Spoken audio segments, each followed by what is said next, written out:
So as I rambled about on Twitter, last night I finished the Path to Carcosa campaign box for the Arkham Horror, the card game, and I immediately wanted to talk about it because it's definitely an experience getting through those. And I had been writing blog posts, but I've just not been in a blog post writing mood.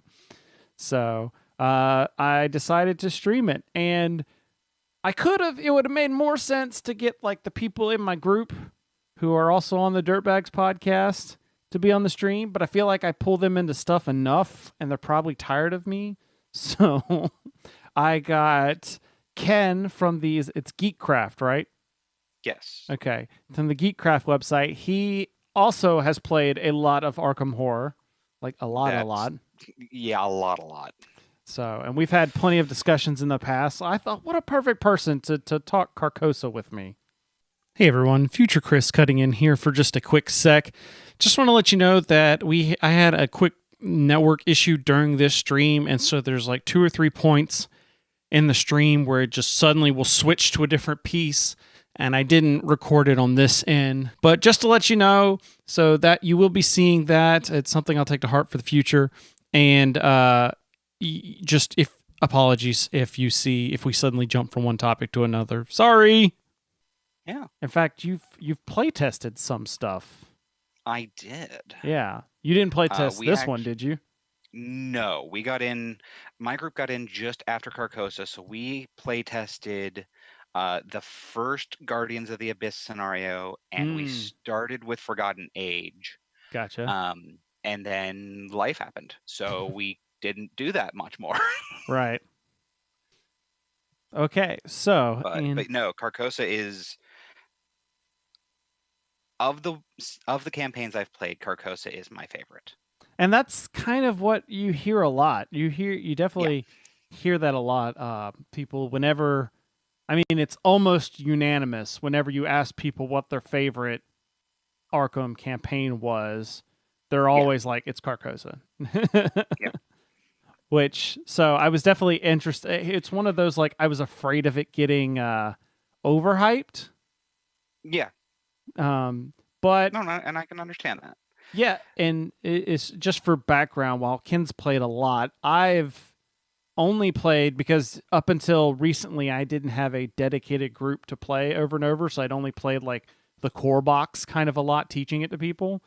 So I played Night of the Zealot, God, probably 40 times at this point. Not nearly that much, but I have played the core box a decent amount, and I have played through Dunwich solo.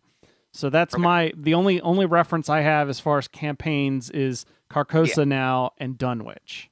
Okay. So, and that was I'll say off the top is, I feel like while I will agree that Carcosa was better than Dunwich, it's not like either one was like bad.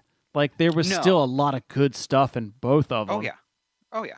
No, so when people ask me like how the different campaigns work, Night of the Zealot is all about teaching you how to play.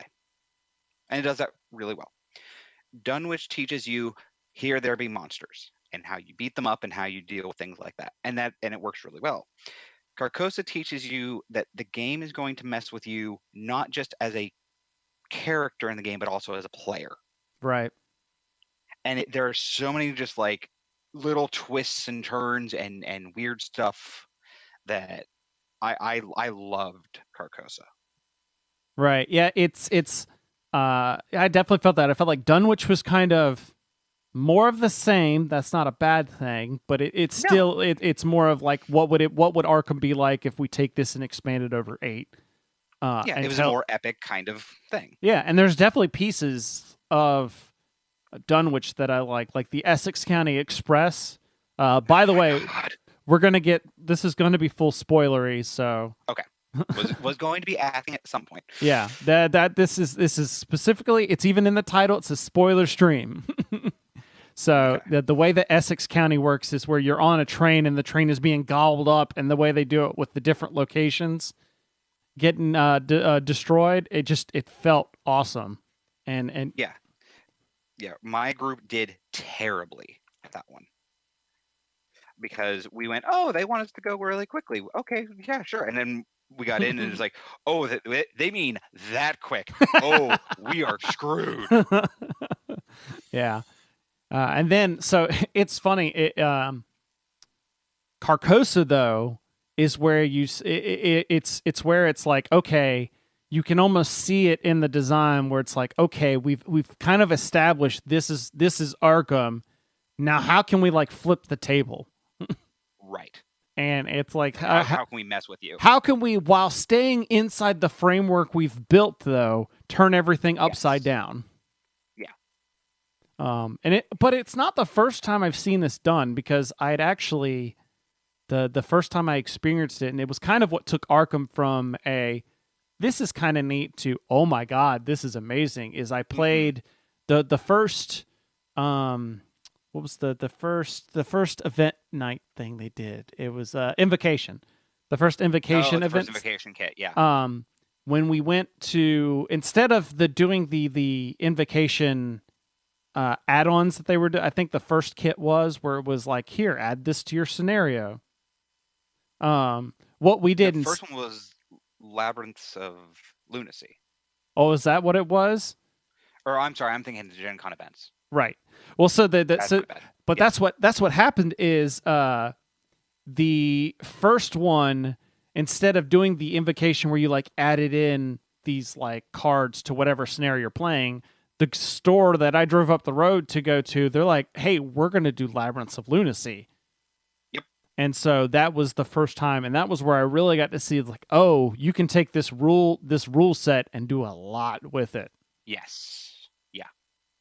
No, I love how much room there is within the confines of the game, because I mean it's obviously at least somewhat based on the Lord of the Rings LCG, and that has so many different stories and so many different campaigns and all these other things going on. But they really, it doesn't feel like it's just Lord of the Rings but Cthulhu now. They've changed so many things, and they put so much pressure on the player where you're like, all right, I need to do this, but do I want to do this within the confines of the game? And I think that's done so well, especially in Carcosa. Yep. Oh yeah. As definitely we'll get into. Beetle says, spoiler stream sounds like this podcast was aerodynamically tested. None of this has been tested in any sort of level. That's no. So I have, thanks to the powers of the internet, we can actually, assuming this all still works, there, I can throw some of the cards up there. And so we're going to start. I've figured just some of these I've already written blog posts about, but I figure the best way to kind of encapsulate is to talk about all the different scenarios, starting with you get introduced to the game with Curtain Call, which I have played so many times. So many times. Like, I mean, in the realm of things, like, we're not talking, probably Ken's played it more than I have if we talk about it, but like, of all the different, when people talk about replay, well, how replayable is it? I'm like, look, I've played. Yeah. I've at least gotten to like one or two hands on the number of times I've played Curtain Call. Just because I'd get the set and it'd be like, okay, I'm going to play. Everybody talks about Carcosa. I'm going to play. Let's start off. And I'd get one, maybe two, and then that group would fall apart. And it's like, okay, well, I got to start over. Yep. So the biggest thing about the Curtain Call is you start off, you wake up in a theater, and the king, you've gone to see the play The King in Yellow, and you wake up because you've fallen asleep apparently, and the theater's empty, and all of a sudden crazy stuff starts happening everywhere. Yep. And then, all in all, it ends up being summarized with you. This is the first time that you meet the man in the pallid mask. As the card doesn't update. There it goes. Okay. Card was not updating. I was like, oh, man, is this whole thing going to fall apart? Yeah, so this is where we first meet the man in the pallid mask, who becomes an ongoing card that sticks. It's actually a player card, not an encounter card. So it's something that you see over and over and over again. And it's kind of following you and haunting you. Yeah, I thought it was funny because I read the rules with him wrong, and that when in the campaign log when it talks about him, and it talks about when it's like if the investigator leaves the investigation, it moves to the next lead investigator or whatever. Yep. For some strange reason, I got it in my head that meant that like once you encountered him, it like the next game it moved to another person's deck. Oh no, yeah. no.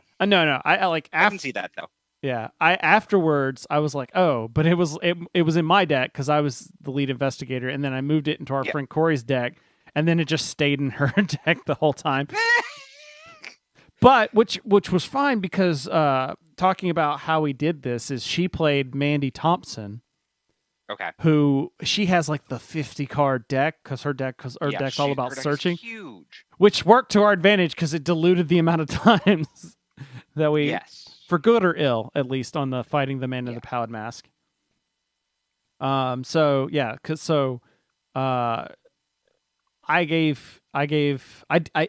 prior to this campaign, I didn't have every set. I had the first 2 sets completely, and then I had started getting Dream Eaters because about 3 packs in, I signed on to the Covenant subscription, and I wanted to be getting caught up, so I got like caught up on that around the time. So I was like, okay, everybody can pick whatever investigator, and they actually 2 of our group decided to do so. They did Mandy Thompson and Tommy Muldoon are the 2 newest ones, and I played this as a group of 4.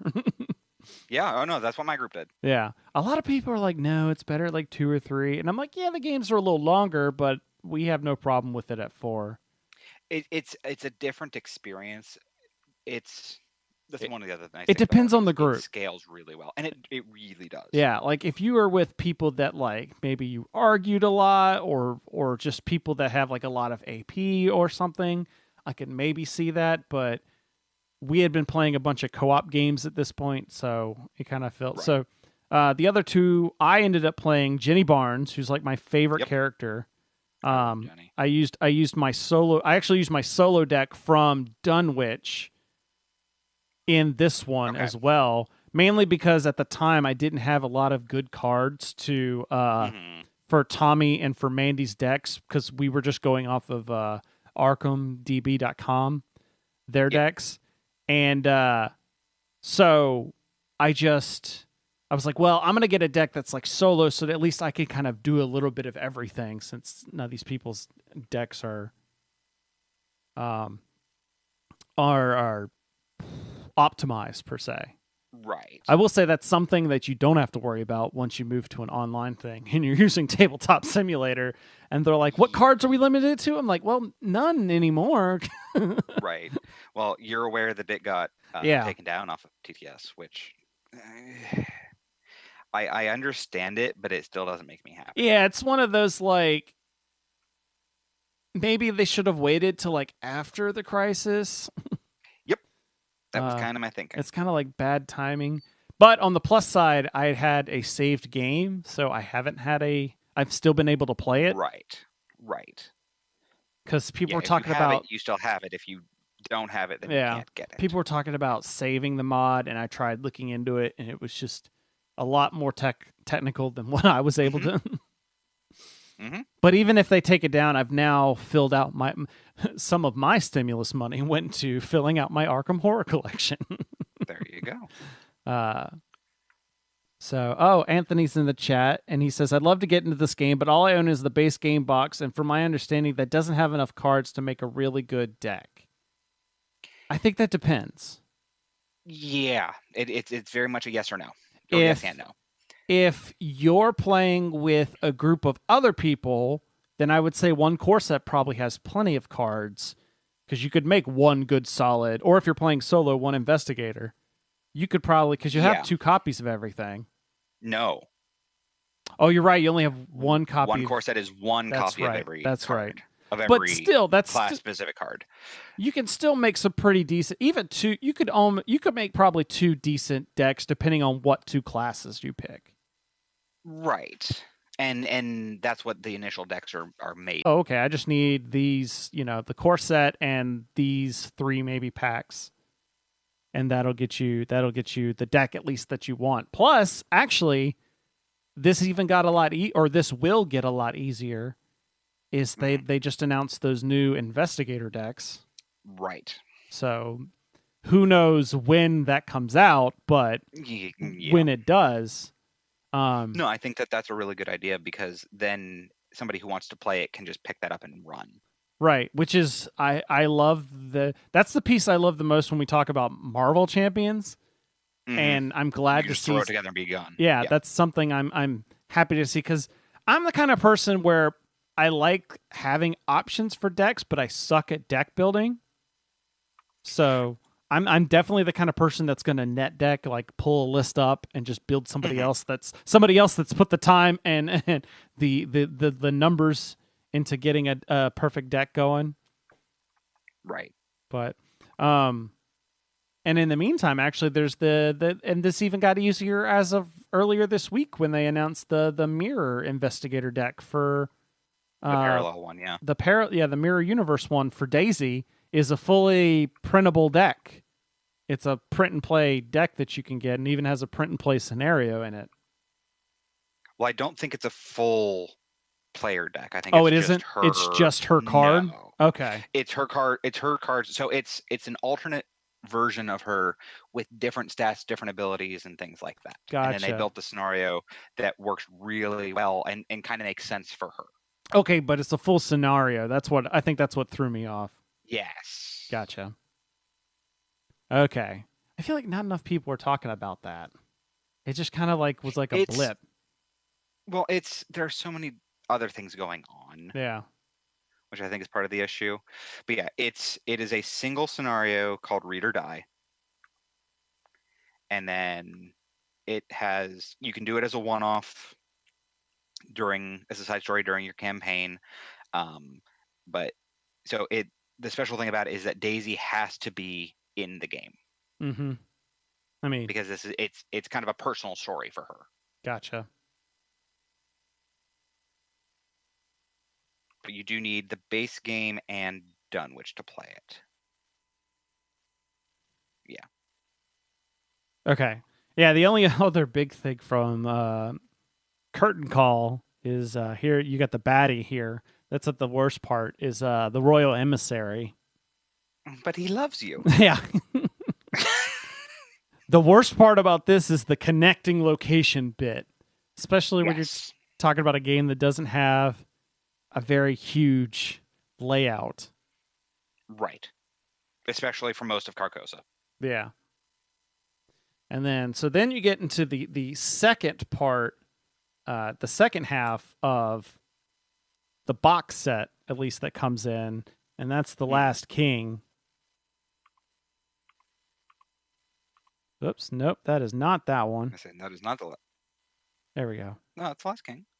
No, I clicked almost. You pulled up the wrong card. I pulled up the wrong card. Okay. I almost pulled up like a Palace of the King and Dim Carcosa. I was like, nope, not there yet. No. This one was actually really, as far as, since I'd played a bunch of other things, this one actually was really, really interesting because it's not a whole lot of, until you get towards the end bits, not a whole lot of monster bashing per se, other than some cultists roaming around. Right, and even then, it's you can deal with them kind of as you'd like. Yeah. No, so Curtain Call to me was very much this kind of feels like Dunwich. Yeah.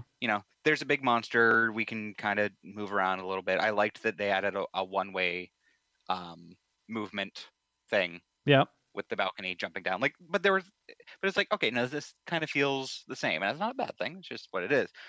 The Last King, we got to the end of it, and we probably had a good 15, 20-minute discussion around what to do. Oh, when you get to the final decision? Yeah. Yeah. So, for instance, I've just pulled up. You have all these you're basically at a dinner party with a bunch of guests that are from the play that you've put on, and you have to go up and interrogate them all. And so, all the previous times I'd play this, it's a classic example of there's not necessarily a success or fail. Arkham does this best, where it's like, it's how much can you get done before you have to get out. Right. So it's one of those, like, you're probably not going to be getting through everybody, but like in the past, I might have gotten like 2 or 3 different people interrogated. This time we actually ended up getting like 4 or 5, which is cool because you get pieces of the story for this scenario, but something that comes into play like throughout the game, which is something you didn't see as much in Dunwich, is like, this one scenario will determine like the rest of the game. Yeah. The rest of the campaign. Because for the entire rest of the campaign, you get this, did you talk to this person? Oh, well, you didn't have this information, and you now have this access to X card or access to this card. Did you not? Okay, well, no, you don't have that card then. Right. And then you end up getting the part later on where these guys end up turning into baddies. Monsters. Yeah. Well, and so as you said, this is full spoiler. So the twist at the end of 2 is you've gone to this party. It's made very clear to you as a player that what you are seeing may not be real. Right. That, oh, I turned this corner and it's not the same, or the person isn't there anymore. Like there's a lot of hallucination kind of feel to it. Yeah. And at the end, it's, all right, you can board up this place and burn it down, but should you? Yeah. And it, like, just that little, like, it really unnerves you because as a player, because you're going, I want to make the right decision. In Dunwich, things were a little more straightforward. In Zealot, it's a little more straightforward. In this, like I said, it's messing with you as a player. Yeah. You don't know what decision is right, or even if there is a right. Yeah. We had a discussion, but it was maybe like 3 minutes, and then when it was more of a everybody, and even then it was only a discussion because everybody was figuring out what each option actually said. Like, wait, did it say we're just boarding it up or whatever? And like, right. No, like, and then at the end it was like, no, forget it. Burn it down. Everything. Burn it all down. Yeah. So what did you, what have you ended up doing? With the main group that I play with, I believe that we boarded it up, but didn't burn it down.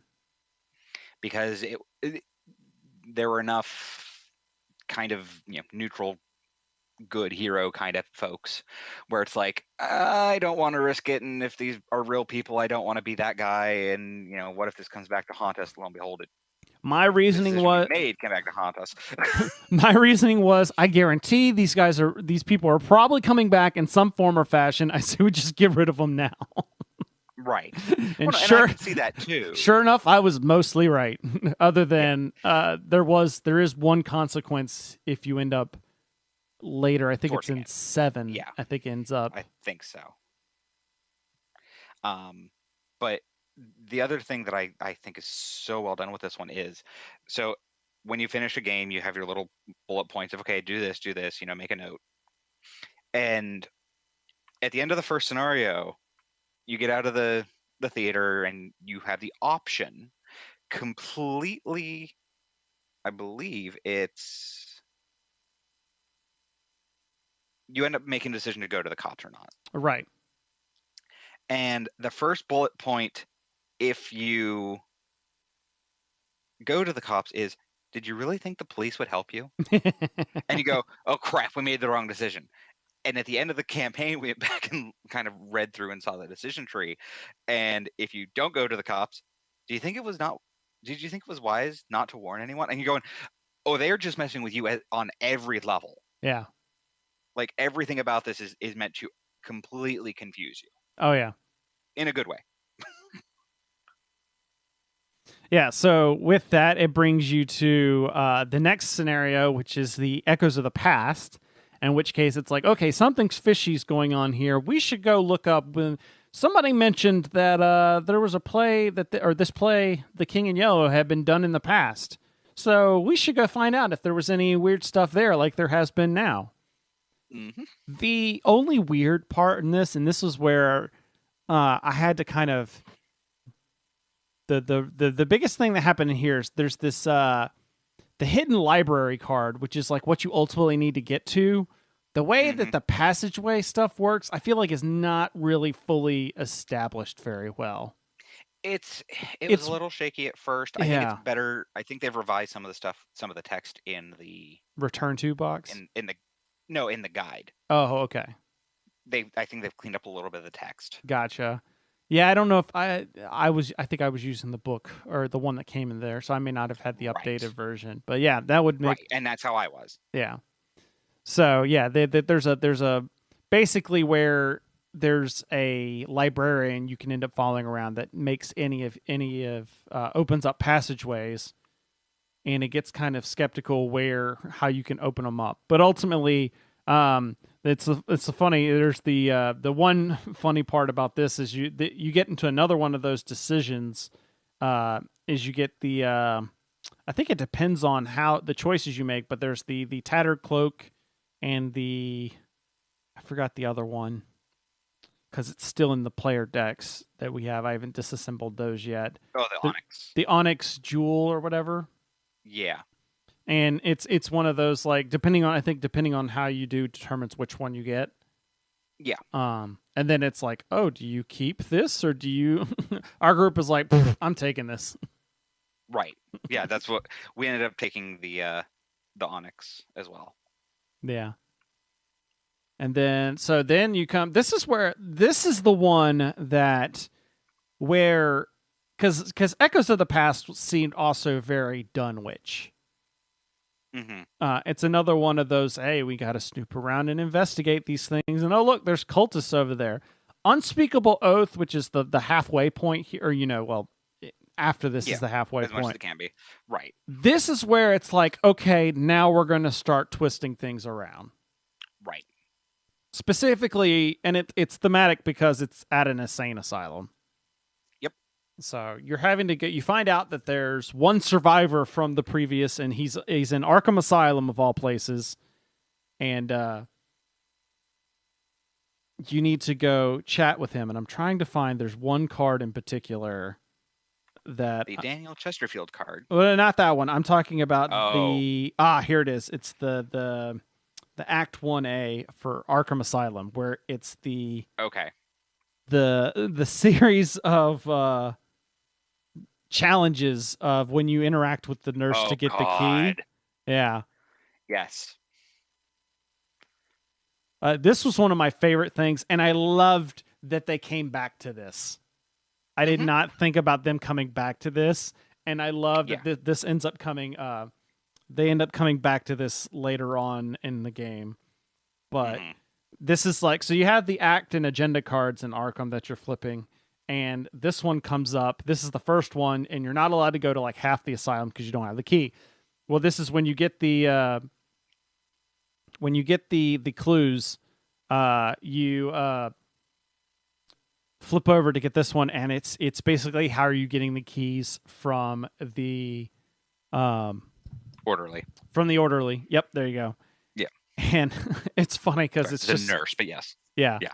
Then it's just it's funny because in our group it was like, okay, so we got all these things, we might as well try them all, and like we're like, okay, we should do whoever's got the best chance at any of them, we should do that first. And I think it was me stealing the keys. Or either that or the investigator, one of the two. And we just like succeeded right away. And I was like, oh, okay. Yeah. And then it's funny because this ends up coming up later, and we still ended up having that same conversation of like, okay, well, we could all do these different things, but like, which one of us should try one of these first? Yeah. And then it's just like at the very end, it's just like, oh, you just took the keys by force. Yeah. Yeah. Which I think, but you have to make a note. Yeah, you have to make a never ever want to do. Yeah. Well, you as a person. No, because I will say this: it's later in this same scenario that you start coming to the places, and here we go. The kitchen. Here we go. That's a good one to grab. The kitchen. Where it's like, oh, when all the clues are removed, remember you found this thing? Yes. No. There is a decided difference between having to remember something and having to write something in the player log. True. Yeah. But you're right. It is remember you took them by force. So that's my bad. And this one is like, if you succeed, remember that you set a fire in the kitchen. And it's just like, okay, clearly this is going to be important some point. We should probably do this. And then it happens on a bunch of them, like, And then you come to find out later. It was funny because it was when you get to the point where you need to have done so many of them. I think we had already done like 3 out of the 4. Because it was like, this is probably going to be a good thing to do. Yeah. Somebody's asking you to turn up my volume. I did. Okay. Yep. Making sure. I did. Hi. That's actually Mike, who's one of our players. So he's probably gonna correct me if I say anything wrong. So then we got, let's see. Mike, I like you already. Oh God, Phantom of Truth is where these dumb Lost Soul cards came in. Well, no. So before you get into that one. Oh, right. You had the decision point. Well, no. So one of the best things about this campaign was that it messes with you. Yeah. There's a card for the guy you're trying to go talk to, and his name is Daniel Chesterfield. Right. If you go in and you have taken the Onyx clasp, then you get to deal with a version of Daniel he's not doing all too well. Mm-hmm. And you have to kind of move him around, and if he leaves play, he leaves the game, and there's consequences to that. If you didn't take the Onyx clasp, the card reads, and I'm quoting, if you control Clasp of Black Onyx, parlay, you show Daniel the clasp and he staggers backwards, collapsing into a motionless husk, add him to the victory display. The best part about that is there's literally no way to get that version of Daniel and have the Onyx, or the Clasp of Black Onyx. And so after people played this scenario, there were all these questions on Board Game Geek and on other Arkham forums that I'm on, where they're like, is this a typo? Did we do something wrong? And finally the designer had to come in and go, no guys, I'm messing with you.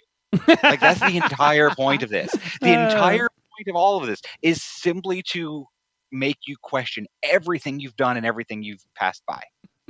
Yeah, I can't. I didn't. They don't have both of the cards. They only have the one that he's not doing all too well. Not the or at least what's left of him. Right. The text is on the left. Yeah, I saw it. I did see that. But I never saw this version of it. Right. Because we had the clasp. Yeah, so I wouldn't have even. Right. I didn't even know about that. That's yeah. but it like there are so many little things, and like that one was just like. That's very, very well done. Like, it makes you really question everything you've done. And if you go back and kind of, cheat the choose your own adventure book where you can go back, you realize there's no way to make those two things work.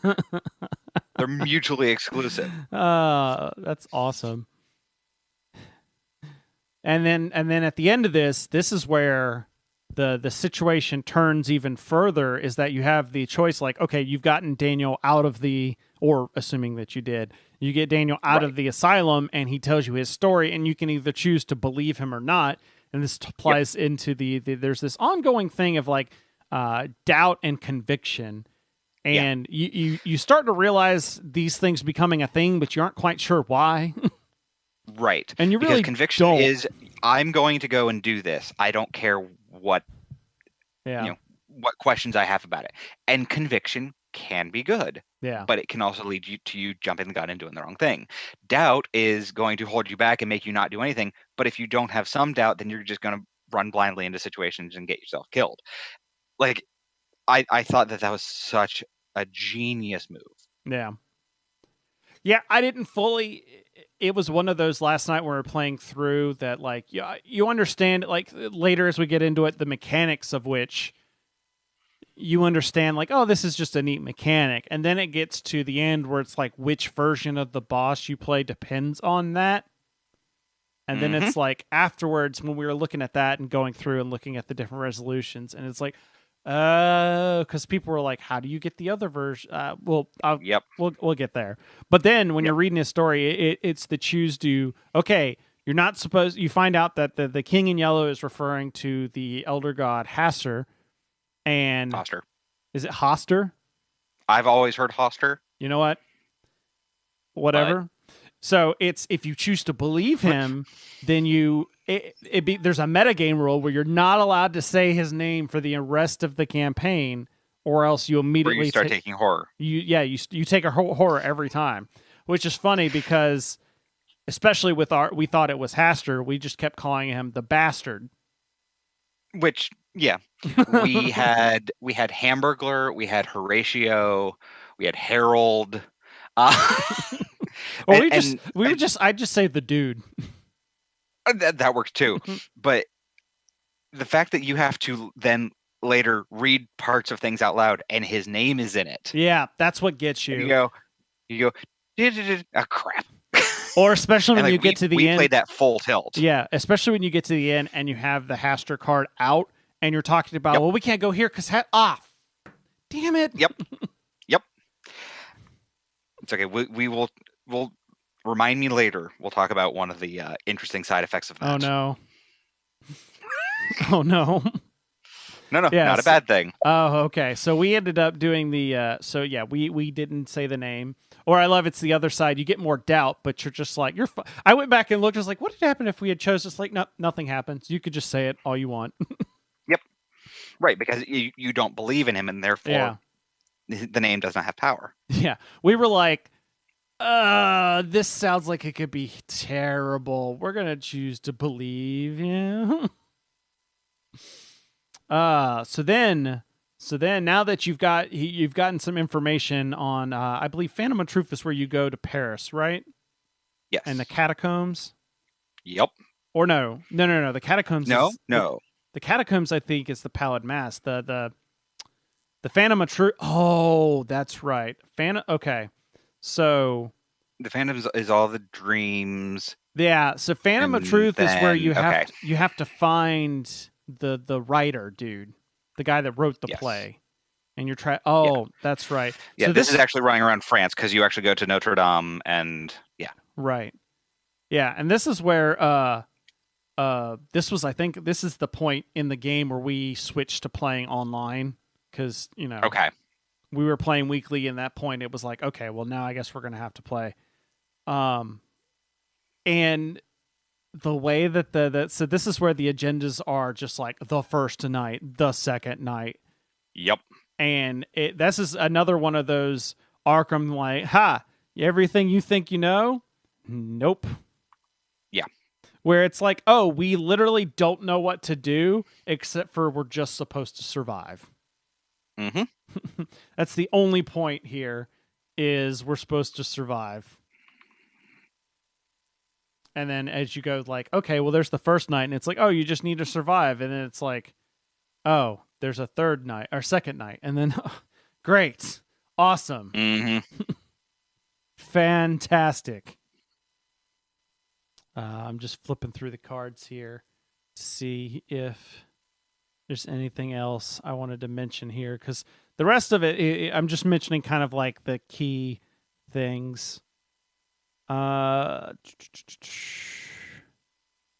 Okay, yeah, because this is where you start. Of course, in true Arkham fashion, you start getting more madness to your decks. Yep. And the weaknesses. The lost soul in this case. Which this is where you first start to understand how the conviction and doubt is going to start playing a factor. Mm-hmm. Okay, I don't always need you to open up a new window, Arkham DP. So, yeah, this is where you start getting... And these stay with your decks forever. By the time we got to, like, the 7th or 8th, it's like, I have so many weaknesses. Yep. Especially, like, in the last game that we played, I think you end up with, like, 4 different ones. And I hit, like, the first 3 draws I had. And I'm like, I need cards! But on the good side, all my weaknesses are almost gone.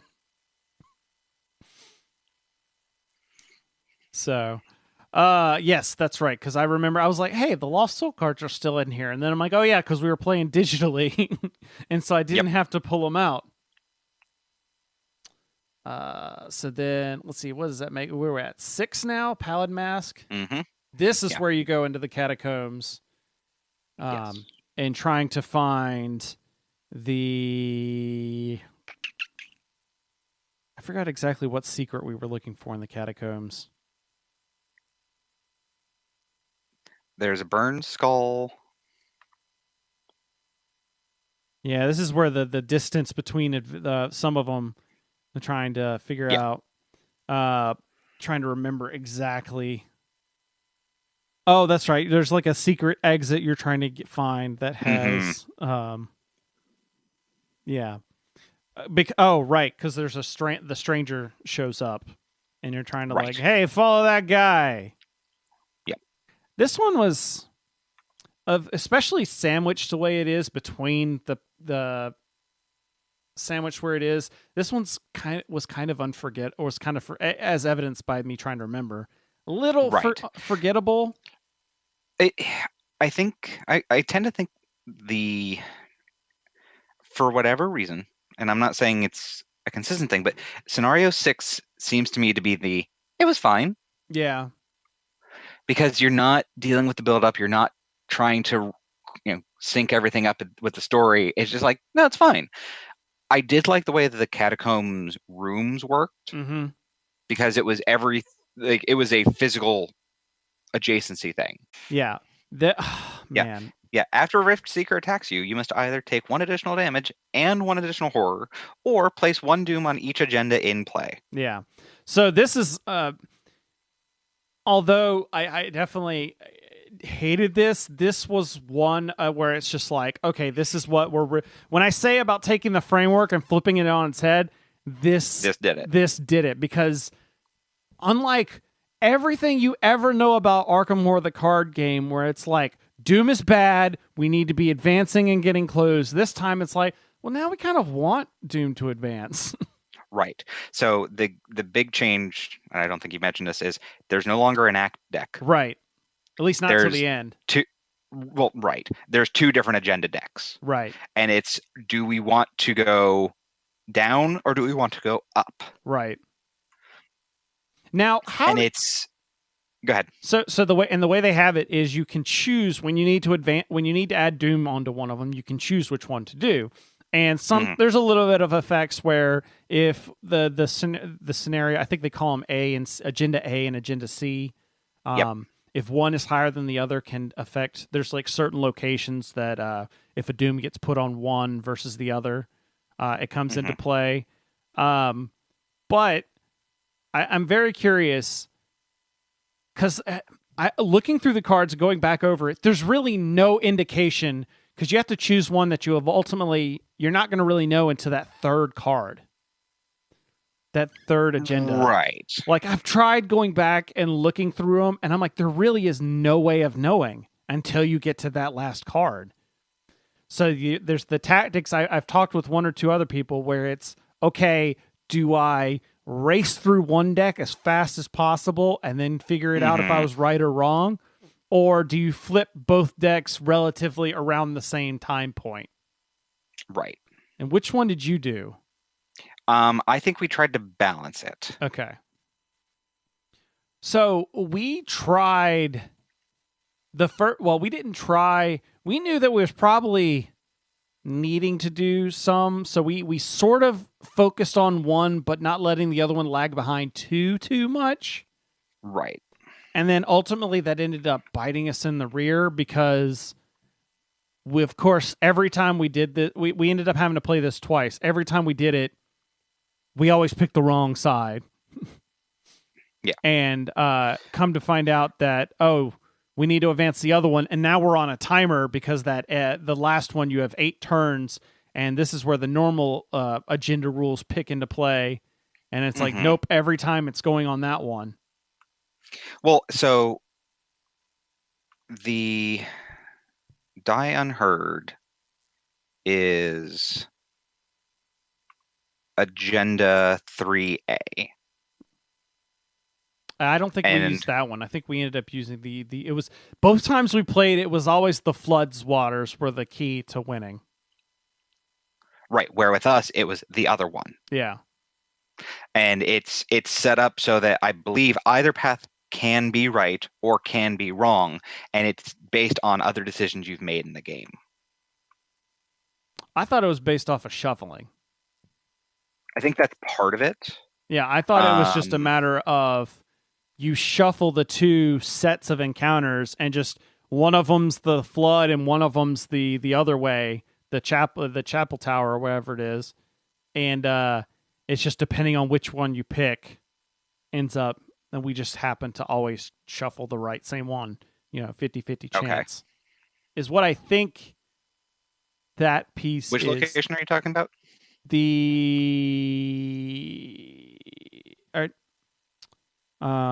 do you mean? So I'm looking at the cards now. So you said you shuffle up the. There's the encounter. It might be there's like stacks. There's the agenda stacks that says let the city floods, and then there's the one that's the swallowed sky. I think you're supposed to. Yeah, there it is. So there's two sets of them. Oh, yeah. So yeah, the final piece is basically you find out whether you're right or wrong. Yeah. Yeah. So that's why it's very much that we felt you had to really balance, because then if you ended up going and if you picked the wrong one off the bat and you push hard for it and you had that conviction to bring that back, things would go very badly for you. Yeah. I mean, that's ultimately what we had to do the second time. Is we were like, okay, we're going to very slowly march up methodically. Yeah. The other big thing is that there's the location that you can't open up. Which one is it? It's the church, I believe, the Abbey Church. If there's two agendas in play with different agenda numbers? No, the Abbey Church that you have to have a certain number of clues to unlock. Yeah. You have to go to the broken steps, and you have to... Yeah.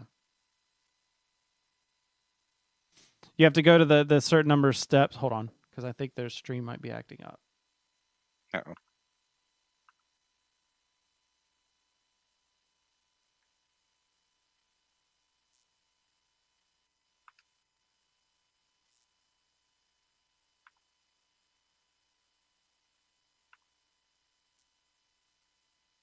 Okay. It looks good now, but somebody texted me and saying like, "Oh, it dropped," but I'm still seeing green. So hopefully it's just a fluke and not my internet dying. But yeah, the talking about the Abbey Church, where we were trying to gather clues, but we were also trying to clear off places. Mm-hmm. The second time it was because we didn't realize how much was after the Abbey Church. Right. Because, we figured that okay, we flip it over and something probably happens there. Nope. It unlocks all this of these other locations. Yep. And you need those places to be without clues. And even then you almost have to clear them all unless you're close to the end of the act where you know exactly which way that you're going. Right. Yep. So the second time we played, it was nonstop. Get to the church ASAP, and then start clearing rooms. And then start clearing. Right. Yeah. Start clearing rooms, and then ultimately we ended up being, picking we cleared the right ones first, but. Mm-hmm. So then you get the culmination of everything, and that is you go to Carcosa. You go to Carcosa. And of course, at this point, it was like, oh, the man in the pallid mask is clearly Haster. Yes. It's clearly. But you come to find out, later on when we were looking through the group, because it was it depends on which version of Haster you get, and then it's how do you get different versions? And that's where we went back up the tree, and I was like, oh, well, it depends on. It's chosen by the second agenda card, or the third agenda act card. Yeah. That's right. It depends on which searching for the stranger card you get. Yes. The version 1, 2, and 3, which is dependent on how much doubt and conviction you had over the entire course of the game. Yeah. Yeah. This is the one also that it like, I love it and I hate it. Like, I love it now that it's over. I hate it when I'm actually playing it. Yes. Because you hate that you have to deal with the repercussions of your actions. Right. Yeah. Yeah. The thing that I loved about this one is because you are in Carcosa and sanity is decidedly not really a thing, you don't go insane when you take too much horror. You just keep taking horror. Right. And then there's other cards that have effects of, if your remaining sanity is 0, then this happens. Right. Which because you've just slipping so much. Which we had a discussion of, because it was funny. Like last night when we're playing and finishing up, it was one of the cards is like the prey is least sanity, and I was like, I don't have any sanity remaining, and someone's like, well, I have 1 and I have 2, and I'm like, no, I have 0. It clearly should go to me, and I'm like, well, it's like, I don't know, I could kind of see either, and I was like, but this is Arkham Horror, whichever 0 is lowest. Yeah, whichever interpretation is worst is always the choice. Right. So, this is also where I talked about it paid back into the key thing, and that was one of my favorite. I giggled whenever I saw this come up. The first agenda, was it Madness? Oh. When you flip over the first agenda, and at first it's weird because this one starts out in a very similar way, where it's like, okay, well, we really need to advance this because we won't get anything done. It's like, clearly you can't defeat Haster. Right. At least through conventional means. Through conventional means, yeah. But then you flip it over and it talks about you bump into the nurse and you get this this tree thing again. And I just started giggling because I was like, wait, you remember you've done this before. This can't be real. Yeah. Yeah, they bring that back around full circle. So you're really like, okay, did these scenarios for my character actually happen? Yeah. Or did they just happen in the head? And it just depends on how long you've played between them, because you might be like, wait, this sounds familiar. Yeah. Like if you were marathoning this, you'd be like, I remember that. But if you had been playing like when this came out and it's like once a month. Well, that's what we did. Yeah. This has probably been like, so that would be like 4 months between. Yep. 3-4 months between. Yeah. Easy. Especially if you're playing other games in between, you'd be like, wait a minute. Yeah. Yeah. And, eventually, depending on which version you get, you have the ultimate baddie. I really thought we were going to lose this game. Mm-hmm. I mentioned it on Twitter that I said that we pulled it out of our butts, and we truly did. Because I will say the greatest thing that Tabletop Simulator offers is a save. Yes. So that you can play, and like we played, this took us 2 nights. We played, got to like 10, and it was another one of those like one more round. Yep. And that's what Arkham does. Yeah, because it got to the point where it was like, well, crap, this is a terrible point to let off. One more round, all right. And then but then you have the option where it's just like, okay, I can hit save, and then everything's saved, and then we can walk away, and then the next week, even though we're already having the conversation of things look really bleak. Yeah. Like is it worth starting back up again and just restarting, or do we finish this out and just die and then maybe start up again? Yeah. If memory serves, we died. Yeah. We managed, and we were like, you know what? That's okay. Yeah. Yeah. So, because it was at this point, I've already gone over my horror. I have like so like my character standard horror was 7. I was already at like 10. Jeez. I was at 10, and I had 2 of the possession cards in my hand.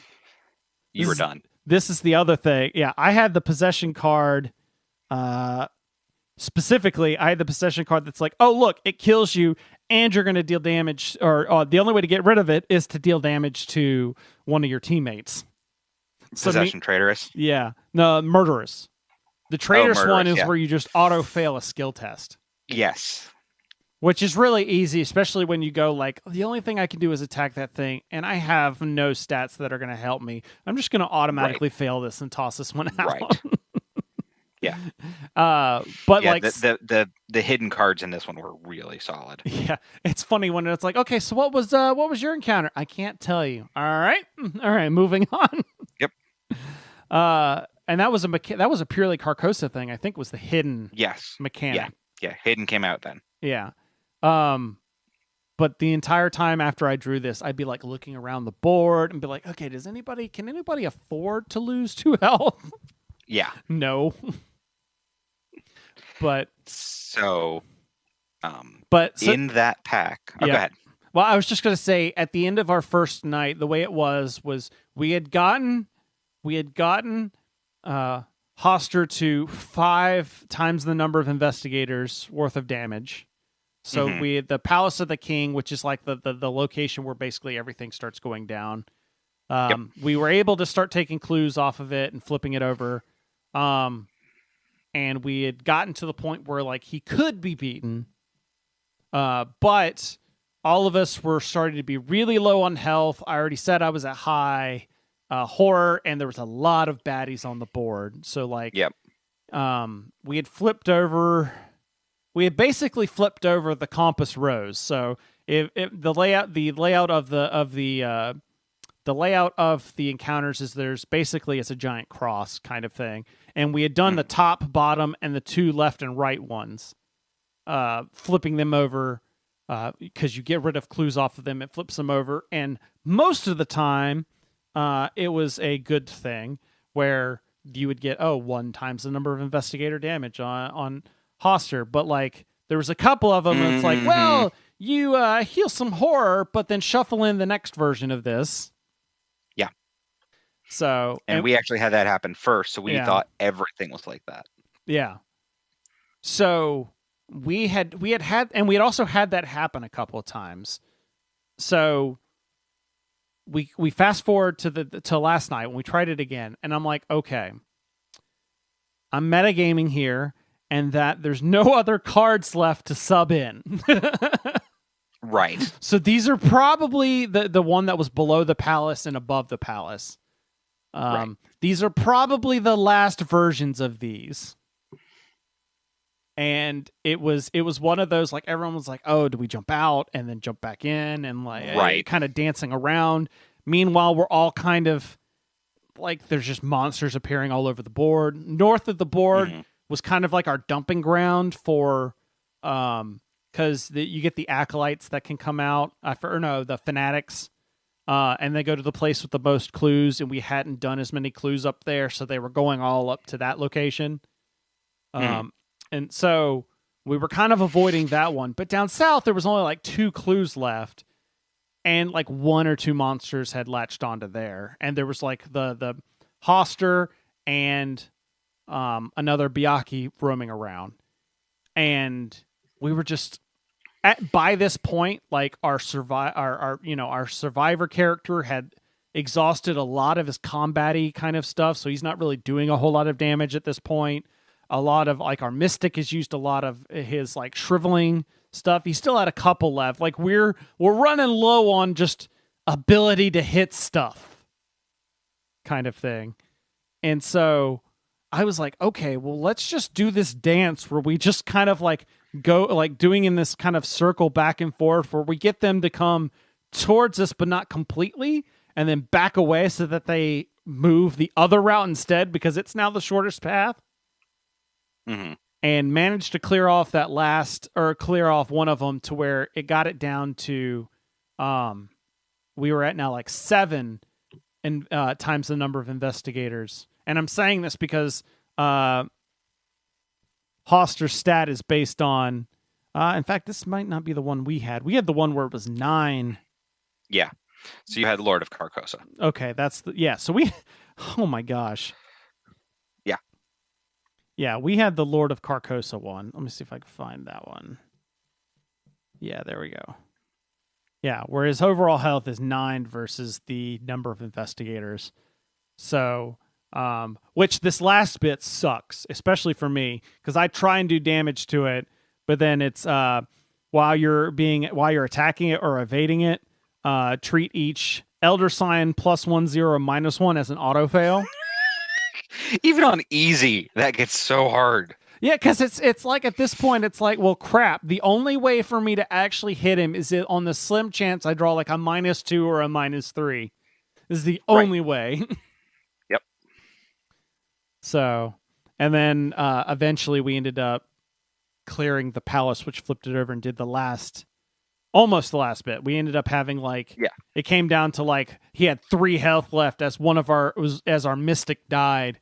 And it's just like, okay, it's just pylon time. It's just whatever damage you can do. Right. Try go anything. Yeah. Yep. So in that pack, mm-hmm. and I know pronunciation is a thing, the key of ease, the key of wise, the key of however you say that. Mm-hmm. So I had taken that card because I was like, this seems like a good idea. Taking horror is something that seems like it's going to happen going into the scenario. So yeah, I'm gonna spend the extra XP and take it. And it gives you +1 for each of your skills for each horror on it. Which is very useful. And anytime you would take horror, you place when you take any amount of horror, you place 1 of it on the key.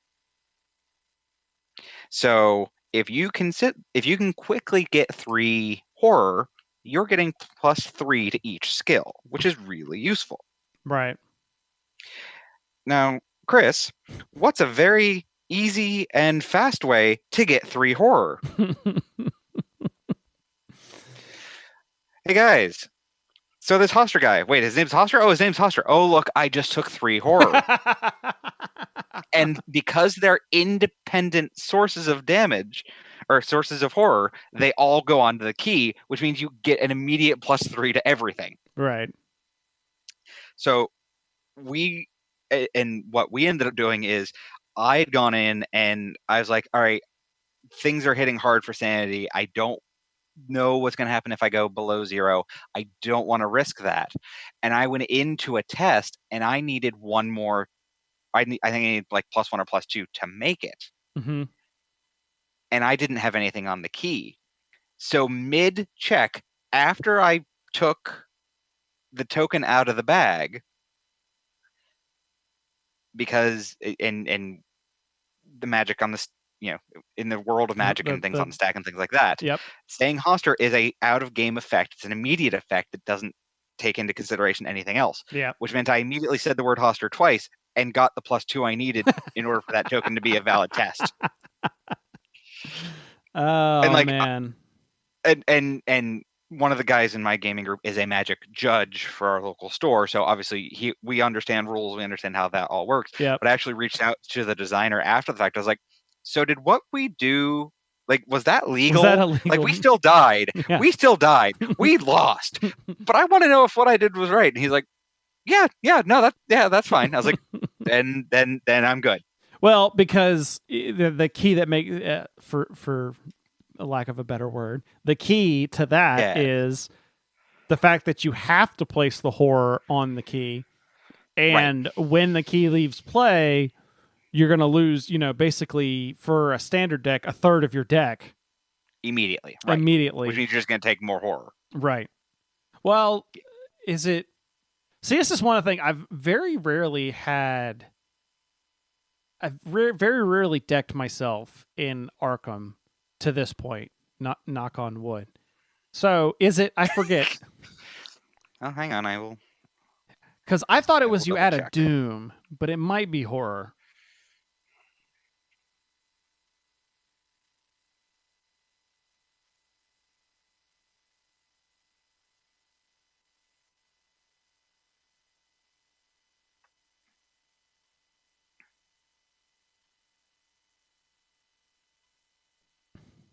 Yeah, we were having this conversation because it was starting to get to that point because I think I had like 6 or 7 cards left when we were finishing up the pack, but I think it was something like you add a Doom or something like that. Oh wait, I have my box right here. That's the thing.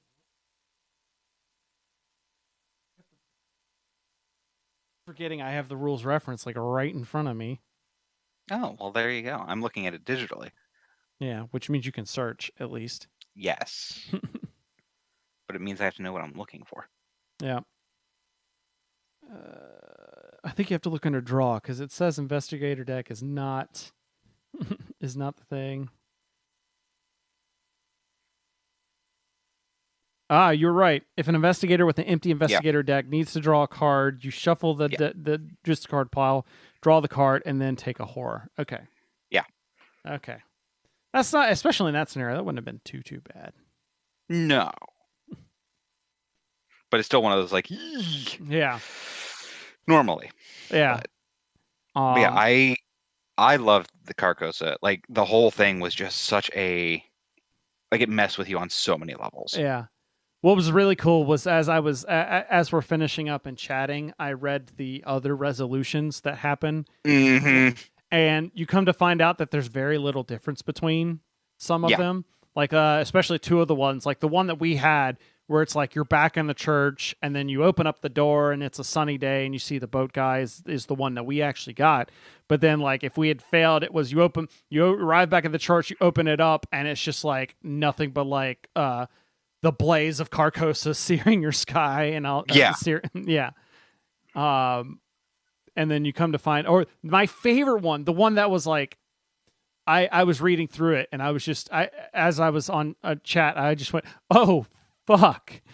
And then everyone's like, what? And I'm like, let me read this one to you. And I read the one where it turns out that you were in the theater the whole time. Yep. And then it's like, oh, you stumble and not able to move, and then it's the man in the pallid mask that or the stranger that picks you up and helps you up on your feet, and it's just like, that's so wrong. Yeah, oh, no, I loved a lot of the little nods that the designers put into that one. In Resolution 4,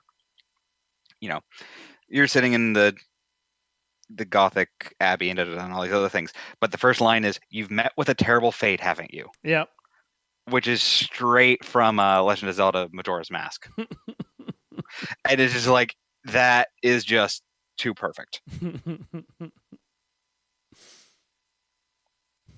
There's a card. I'm gonna have to find it and text. I'll have to message you later. That reminds me of a player card that's got some the text on it are some of are pretty great.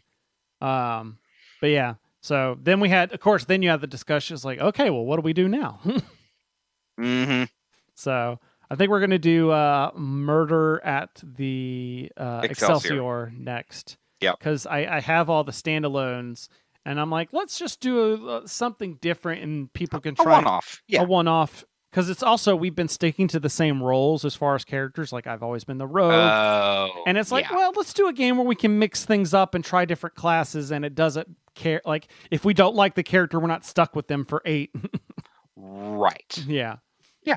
Or that type of class. So, yeah. Yeah. But then again, after that, I don't know what we'll play. I know I think one of the players was interested in the Circle Unbound, which is supposed to be more kind of witches. The Circle Undone. The Circle Undone. That's it. Yep. Yeah. That's Coven, and yeah. I hear people that people don't necessarily quote unquote like the Forgotten Age. I think it's just one of the least liked, but I think it's just because it's different. Well, I think it's because it's different, and because there's a lot of wrong decisions with no real clue as to what's right. So the way it works is, oh, you found this ancient temple and without getting too spoilery, and you have to take supplies, and you're like, oh, well, all of these supplies make sense, but I can take like 3 of them, and there's like 12. So you go, okay, what like, even if I know going into this, is there a right set? Yeah. Or am I just, screwed? At that point, I would just roll dice because then you can just blame the die. Like if someone's like, "Well, I think we should do this, this, and this," then later on, they're like, "Man, you really screwed us up here, didn't you?" No, the dice did. Yeah. Now you can say, "No, this is the dice." Yeah. So, Um, that's. I will say before we end up killing the stream here. yes. One thing that, and I'm gonna show off your little token bag here, and that is because I am crazy for this game. yeah. So Ken loves this game, and Ken loves making stuff for games that he loves. So he's made a lot of neat token bags, like the one I have here. That's got the I think this is the autofail. It's just the tentacles, but yeah, it is just so because we didn't want to potentially have Fantasy Flight coming after us. I had an artist friend of mine actually do versions of the Elder Sign, the tentacle, and a couple other icons in the game. Gotcha. But no, I mean, we do. Do you mind if I do a plug? Go for it. Okay. So my wife and I run an Etsy shop. If you do a search for Geek Craft, you should find it. If you do a search for embroidered drawstring bag, you'll probably find it as well. But it's, you can get an elder sign, you can get a tentacle, you can get a yellow sign, which was very much inspired by our playthrough of Carcosa.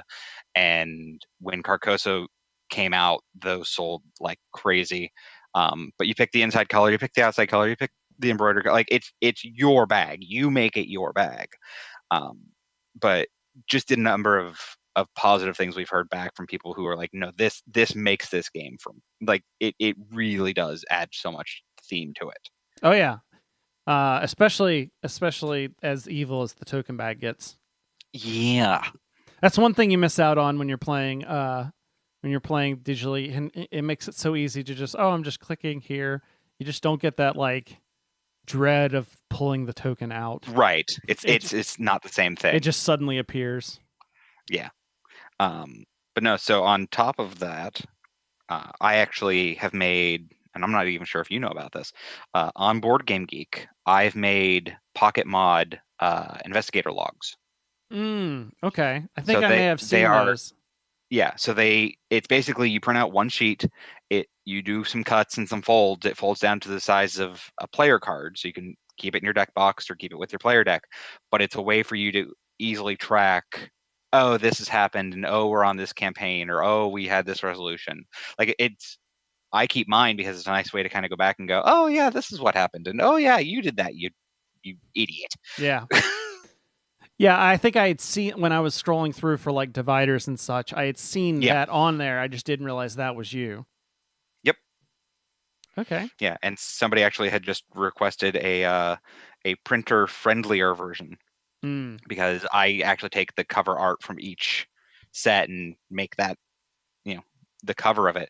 So I went in and made everything pure black and white. So if you are low on ink, like I know a lot of people are right now, that's still an option if you'd like. Yep.